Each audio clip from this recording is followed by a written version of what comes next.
And given that the Chinese and the Russians cannot afford to see the balkanization or destruction of Iran, do you think the war would still happen, though? I've heard some suggest that Trump is trying to walk this one back, or is it simply too late by now?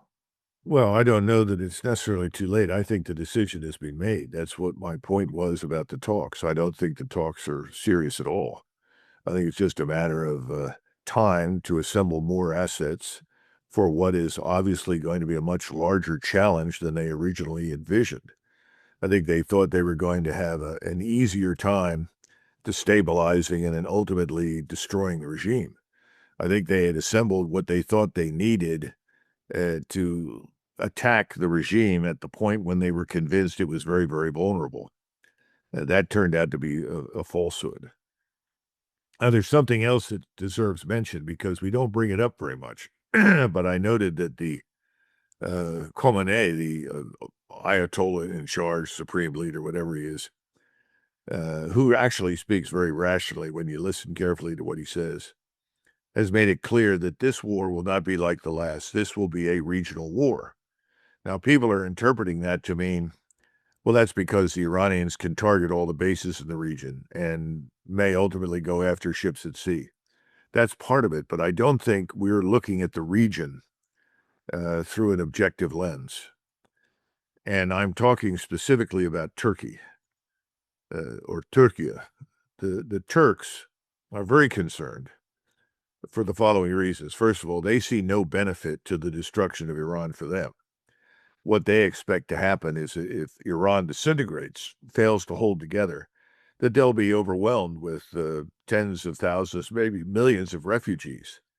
That's probably also true for Iraq and the other surrounding Arab states. None of those states want to face that. And frankly, many millions of those people will probably be redirected towards Europe. I'd be very surprised if that didn't happen. Turks don't want anything to do with that. Secondly, the Turks are dealing with the Israelis right now in Syria and to a lesser extent in Lebanon.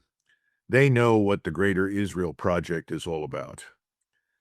The population of Turkey itself is enraged over what has happened in Gaza.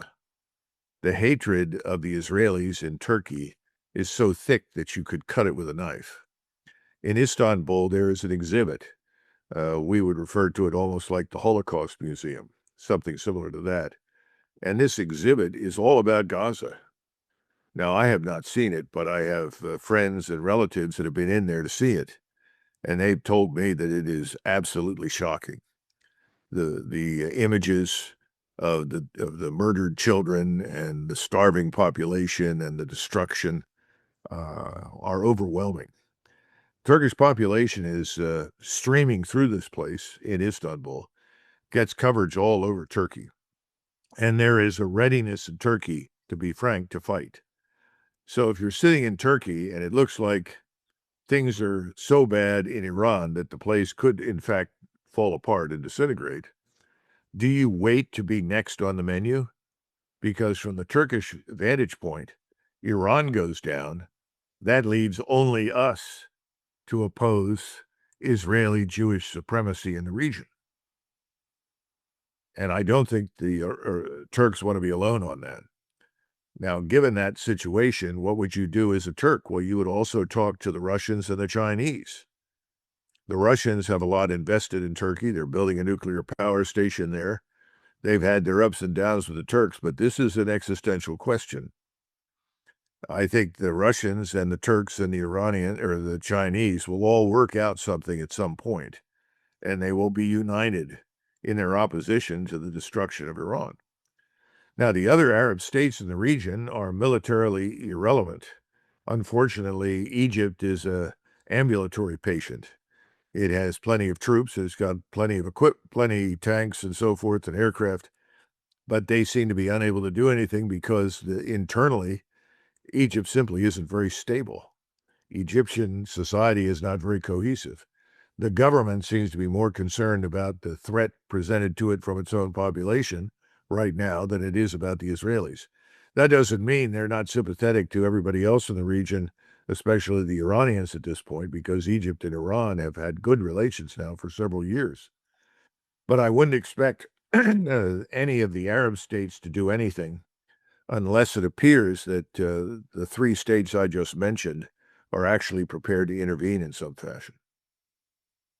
In other words, this is a disaster on a regional scale that could ultimately spill over and become almost global. That's the bad news. And I don't think there's an appreciation for that in the White House. I think once again, you're dealing with people who say, just as they did about Russia, it's weak, it's this, it's that. And no one will challenge us. No one will stand up to us. What happened the last time? Did the Chinese or the Russians do anything? The answer is no. But the last time was not an existential question. The last time it ended after 12 days. Now, set all of that aside and consider the following. I don't think President Trump wants this to happen. I really don't.